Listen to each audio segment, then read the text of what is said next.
আজি আচলতে আমি জিলাৰ ফালৰ পৰা আমাৰ দুগৰাকী বিধায়ক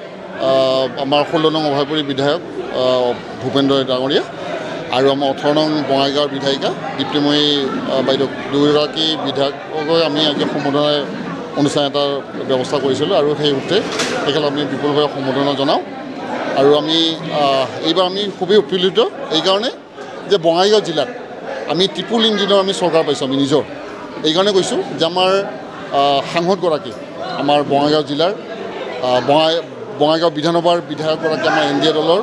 অভয়পুৰী বিধানসভাৰ আমাৰ বিধায়কৰ BJP দলৰ গতিকে আমি তিনিগৰাকী আমি সাংসদ আৰু বিধায়ক একেলগে পাইছোঁ আৰু নিশ্চিতভাৱে আমাৰ যিকেইটা সমষ্টি আমাৰ বঙাইগাঁও বিশেষভাৱে বঙাইগাঁও অভয়পুৰী বিধানসভা সমষ্টি আমি ভালভাৱে আমি নিশ্চিতভাৱে আমি উন্নয়ন দেখিবলৈ পাম তাত যিমানখিনি উন্নয়নমূলক কাম স্থবিৰ হৈ আছে এইবাৰ ভালেখিনি উন্নয়ন হ'ব বুলি আমি আশা কৰিছোঁ বিজেপি কাৰ্যালয় ভাল লাগিছে যিহেতু NDA আমি একেলগে আছোঁ সকলোৱে তেওঁলোকে আমাক যথেষ্ট মৰম দিছে ভাল লাগিছে আৰু কৈছে আমি সকলোৱে একেলগে কাম কৰি যাব লাগিব সমষ্টিবাসীৰ উন্নয়নে আমাৰ প্ৰধান কাম হ'ব আৰু আমাৰ পিছফালে বহুতো ৰাইজ ৰৈ আছে অপেক্ষা কৰি সিহঁতৰ আকাংক্ষা পূৰণ কৰাৰ কাৰণে আমি নিশ্চয় চেষ্টা কৰি যাম আজি আমাৰ বঙাইগাঁও জিলা ভাৰতীয় জনতা পাৰ্টিৰ তৰফৰ পৰা বিশেষকৈ আমাৰ নতুনকৈ নিৰ্বাচিত হোৱা 16 নং অভয়াপুৰীৰ ফালৰ পৰা মই আৰু বঙাইগাঁৱৰ আমাৰ বাইদেউ দীপ্তিময়ী চৌধুৰী ডাঙৰীয়ানীক সম্বৰ্ধনাৰ আয়োজন কৰিছে আমাৰ জিলা সমিতিৰ তৰফৰ পৰা আৰু সেই উদ্দেশ্য লৈ আমি ইয়াত আজি সমবেত হৈছিলোঁ দলৰ কাৰ্যকৰ্তাসকল আৰু অন্যান্য যিকোনো বিষয়বাবত থকা বিষয়ববীয়াসকল আৰু আমাৰ দলৰ প্ৰভাৰী মৃগাংগ তালুকদাৰ ডাঙৰীয়া আহি উপস্থিত হৈছে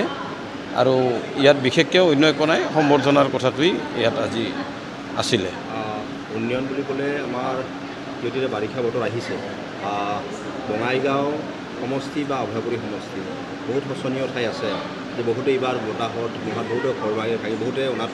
হ'বলগীয়া হৈছে এই ক্ষেত্ৰত আপোনালোকে এতিয়া পদক্ষেপ কিবা লৈছে নেকি